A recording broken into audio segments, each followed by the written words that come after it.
Week, House Democrats say they'll try to recycle failed legislation that would have Washington Democrats grab unprecedented power over how America conducts its elections and how American citizens can engage in political speech.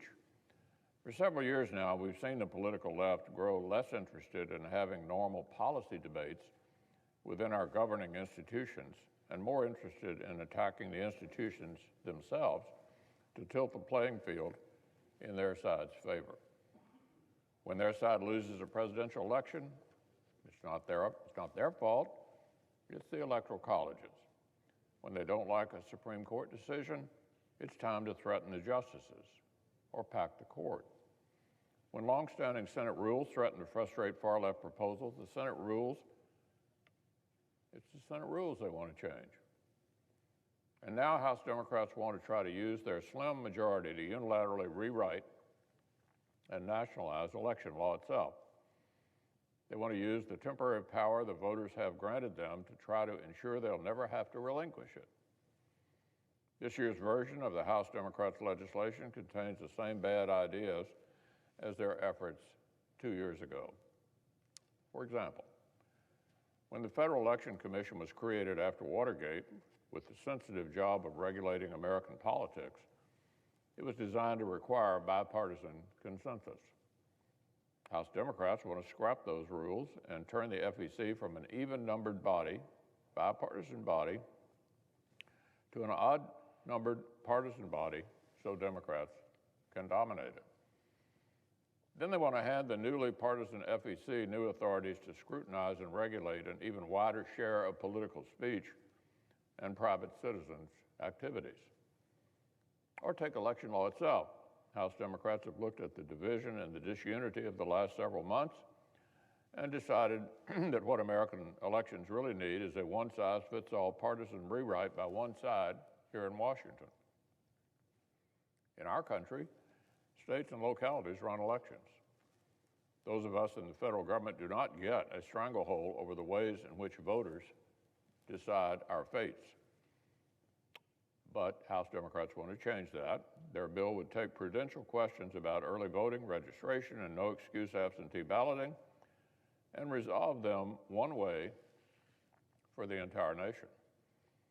They want to force all 50 states to allow the absurd practice of ballot harvesting, where paid operatives can show up at polling places carrying a thick stack of filled-out ballots with other people's names on them. They want to forbid states from implementing voter ID or doing simple things like checking their voter rolls against change of address submissions. They want to mandate no-excuse mail-in balloting as a permanent norm post-pandemic. And I promise I'm not making this up. Their bill proposes to directly fund political campaigns with federal tax dollars. They want to raise money through new financial penalties, which the government would then use to fund campaigns and consultants.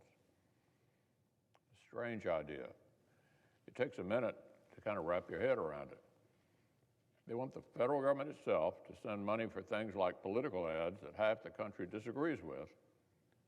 What a bizarre concept that nobody's asking for.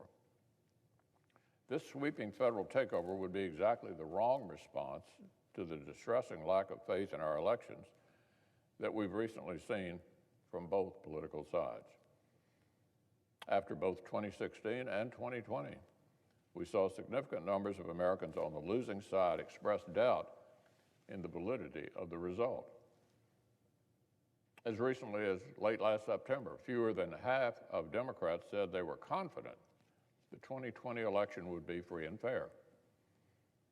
Just weeks later, however, by mid-November, once things had gone the way they wanted, Democrats' confidence in the election magically skyrocketed up to 90%. We cannot keep trending toward a future where Americans' confidence in elections is purely a function of which side won. A sweeping power grab by House Democrats forcibly rewriting 50 states' election laws would shove us further and faster down that path.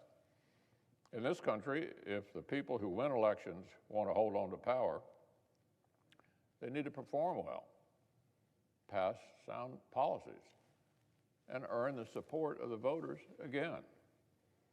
House Democrats do not get to take their razor-thin majority, which voters just shrunk, and use it to steamroll states and localities to try and prevent themselves from losing even more seats the next time.